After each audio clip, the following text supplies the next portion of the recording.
মই শ্ব'খিনি কেঞ্চেল কৰিছোঁ মানে কি শ্ব' বুলিয়ে নহয় আৰু কিবা কিবি আছিল শ্ব' এখন কালিলৈ শ্ব' আছিল আচলতে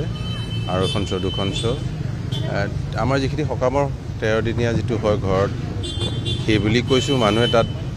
বম্বেত আৰু মানুহে তেওঁলোকৰো ক্ষতি হয়তো বহুত গতিকে তেওঁলোকে বুজিব টান পাইছে ক্ষমা খুজিছোঁ আৰু বিভিন্ন প্ৰমোশ্যন থাকে বহু আগৰ প্লেনিং থাকে বেয়া পাইছে কিন্তু বেয়া পালেতো ঘৰত মানুহজন ঢুকালে যি হয় যিটো সেইটো বুলি বুজাইছোঁ মানে সেইখিনিতো বুজিবই লাগিব আৰু এই মানৱতাৰ হেৰিত তেওঁলোকে বুজিছে অকণমান দিগদাৰ হৈছে মই মোৰ শ্ব'খনৰ কাৰণে মই জাভেদ আলী বুলি জানে জাভেদ আলী ছিংগাৰ তেওঁক অনুৰোধ কৰাইছোঁ জাভেদক মই বোলো তই প্লিজ কৰি দে মোৰ হৈ সিও বুজিছে সি কৈছে বন্ধু তই একদম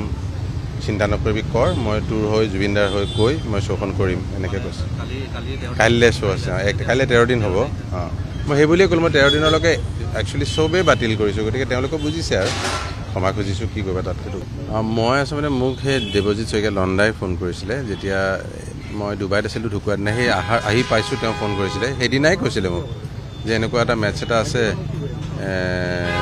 শ্ৰেয়া ঘোষালে অলৰেডি কোৱা কথা তুমি ট্ৰিবিউট এটা দিবা নেকি মই ভাবিলোঁ তাৰপিছত মই ফোনো গৰিমাকো ফোন কৰিলোঁ মই এনেকুৱা কথা দুটা গীত মই সি মোৰ কণ্ঠত ভাল পাইছোঁ বুলি কৈছিলে দিল্লীত গৈ এতিয়া মোৰ তাত থাকে সেই দুটা গীত গাম জাষ্ট দুটা গীতে গাম গীটাৰ এখন লৈ অকলে ট্ৰিবিউট এটা দিম আৰু তাৰ নামত এই আশা কৰিছোঁ যে